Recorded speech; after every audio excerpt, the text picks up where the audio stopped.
kematian yang diambil dari kisah nyata.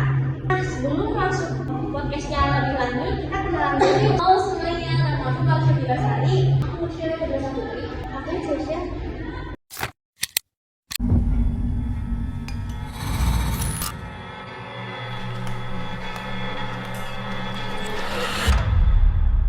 Bu, tolong isi RTK-nya.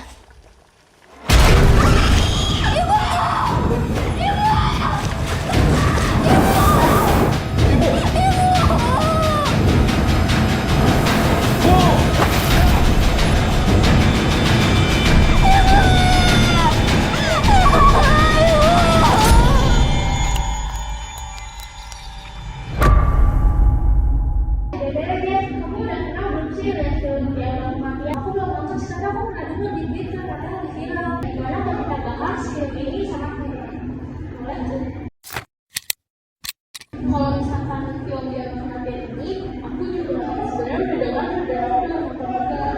Film ini tuh awalnya dari TikTok kayak potongan video gitu. Terus akhirnya aku nonton filmnya dan ternyata beneran seru banget sih. Kan kalau bukan dari aku tuh untuk film ini ya, bisa emang banyak banget. Jadi ada sebuah film itu yang bernama Siapa ya?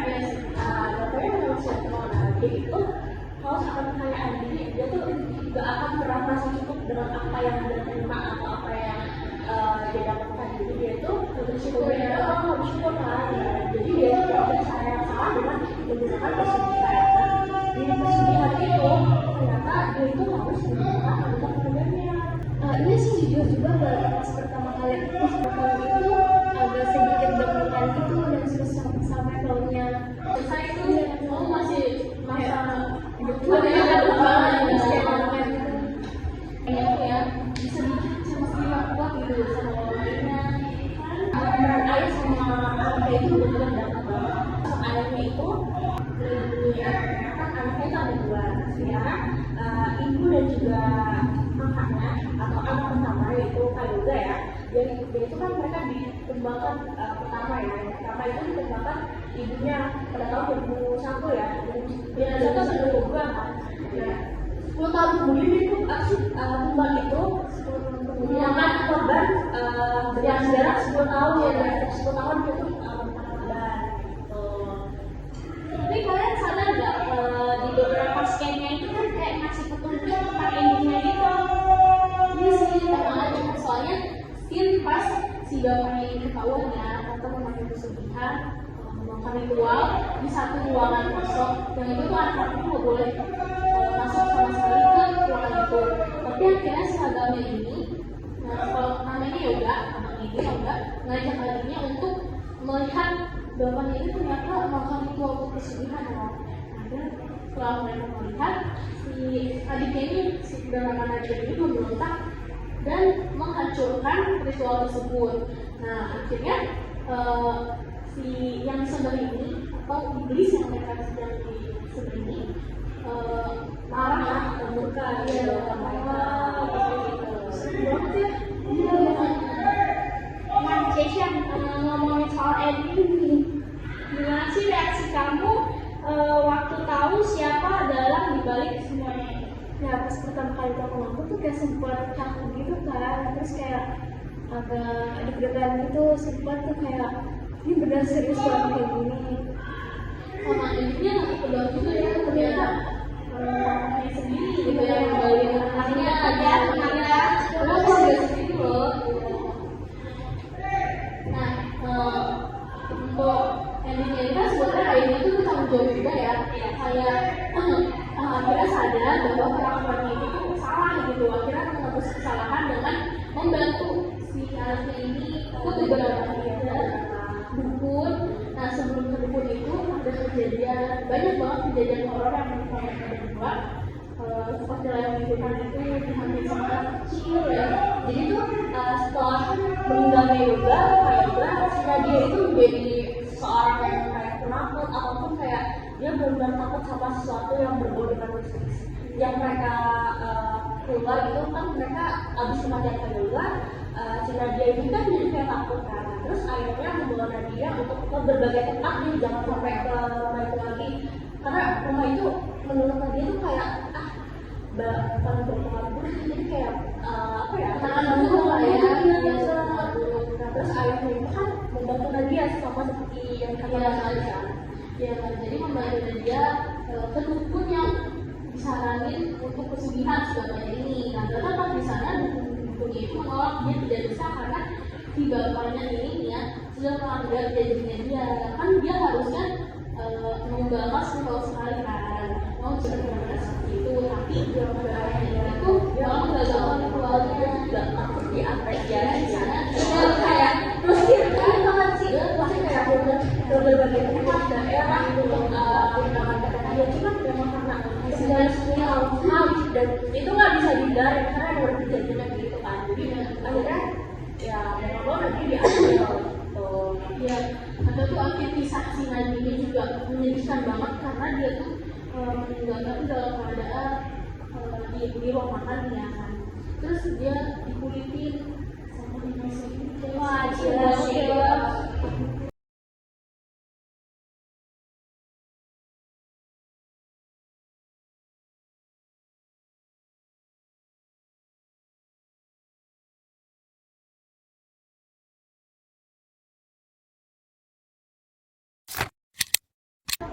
aku sih sukanya pas kejadian ini ya, kayak si Yoga sama si Nadia ini ngobrol maghrib tuh tentang ritual bapaknya ini. Sudah dia. Kalau kamu gimana? Kalau aku sih tetap sama pendapatku tadi ya. Kalau bagian yang paling aku suka itu setelah bapaknya sadar, dia sadar akan kesalahannya, dia itu berjuang untuk si Nadia agar Nadia itu tidak diambil selama 10 tahun. Dia itu kan kayak wasir gitu kan, kemana ke berbagai daerah selama 10 tahun gitu, mencari tempat yang aman, terus juga mencari orang pintar lah intinya biar si Nadia itu nggak diambil. Nah itu kayak perjuangan seorang ayah yang ya walaupun sebelumnya sudah apa ya bahwa kesalahan hilang melakukan pesugihan, tapi akhirnya dia itu bersadar dan berniaga di jalan yang benar. Ngomongnya kamu pernah nggak sih mengalami kejadian atau pernah bermain cerita tentang pesugihan itu? Nah, kalau aku sih nggak ngalamin, cuma karena aku sering nonton YouTube dari asli tontonan aku juga banyak, dan salah satu youtuber favorit aku tuh Viral Dada ya. Nah, Viral Dada itu selalu mengangkat tema tentang orang, nah itu di satu sisi bisa atau kita tuh bisa nih kasih tahu dia dan juga ya dia mau kasih tahu gitu gitu. Tapi kita nggak pernah di situ. Aku ngambil satu contoh aja nih, jadi waktu itu ada yang cerita ke dia. Jadi ada satu cowok namanya ya sebut aja Angela ya, dia itu bekerja di sebuah restoran Chinese food gitu. Nah itu Chinese foodnya emang lumayan terkenal gitu ya ke dia, dan kita nggak bisa nyebutin daerahnya ya, cuman emang itu terkenal namanya enak dan juga dapetnya pasti orang Chinese gitu kan.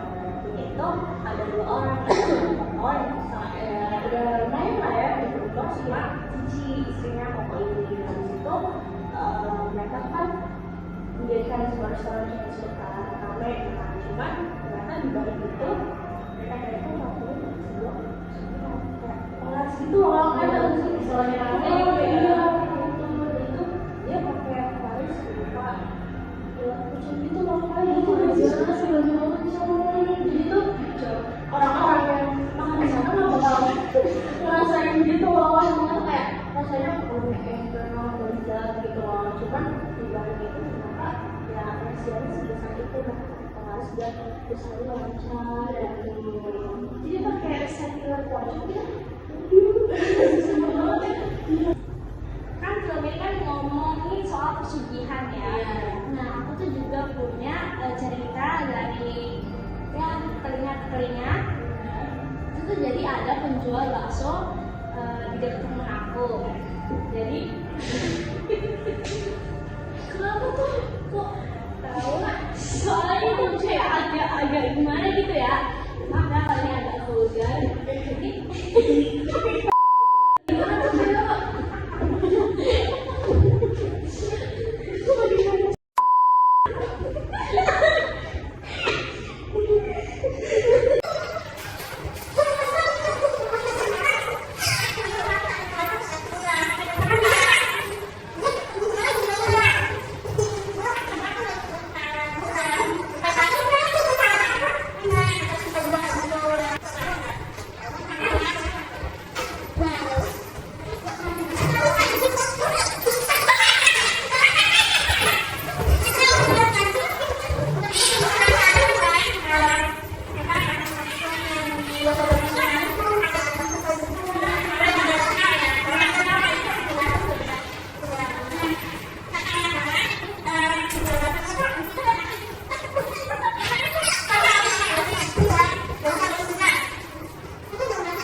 sempat aku pulang dari rumah nenek aku kan, terus di situ aku langsung malam itu kan baru pulang.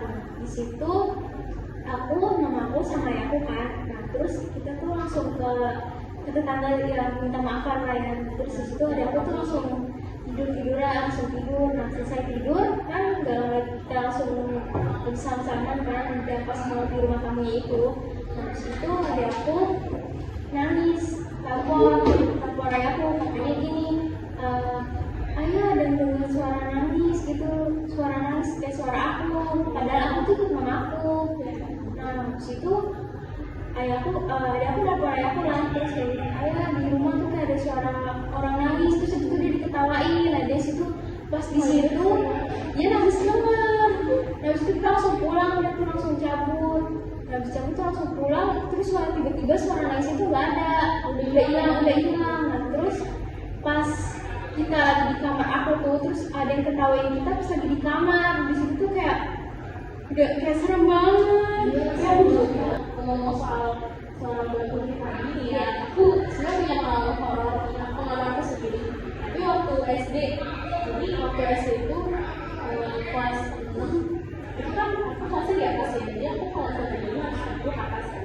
Nah waktu itu tuh hari itu aku benar-benar aku tuh pagi banget karena barengan sama abangku juga kan, jadinya aku harus sampai pagi-pagi di rambutku ngetelan. Nah sampai di sekolah tuh aku mau naik kan ke atas. Nah tapi tuh di sini keadaannya tuh tangga kan, dan itu bener-bener gelap, kayak memang belum dinyalain buat di atas itu. Nah tapi itu karena kayak aku bingung ya, aku mau ke atas gimana, jadi udah aku naik ke atas. Nah pas di atas itu aku udah lagi beberapa tangga. Nah di tangga terakhir ini aku dengar itu jelas banget ya suara pelan, ada ketawa cekikikan, kan gak sih? Serem banget. Iya makanya kan setelah aku dengar ada yang tahu kayak gitu, aku langsung buru-buru ke bawah lari. Terus aku nunggu teman itu di bawah, bisa di kelas bawah ya.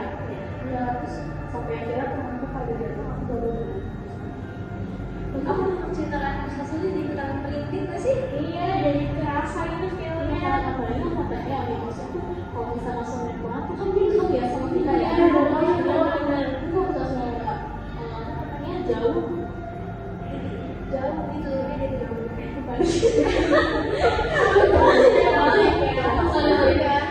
Memang kalau misalkan suaranya yang jauh pun memang dekat sama kita. Kalau misalkan suara yang dekat kita tuh sih jauh, tapi ini udah suaranya kayak jauh pelan gitu. Berarti kebalik ya? Iya. Nggak tahu itu kesel banget ya. Iya benar. Tapi yang namanya itu kan ketawa juga nggak sih? Iya. Kayak itu sih. Aku sih Pernah ngerasain gitu nggak? Kayak awal-awal aku pernah di mimpi aku doang sih. Oke, seru juga bulan kita kali ini. Tapi sayangnya kita harus sudahi diskusi kita kali ini. Terima kasih buat Devanya, Keisha, Kaini, dan juga Masya. Sama-sama. Semoga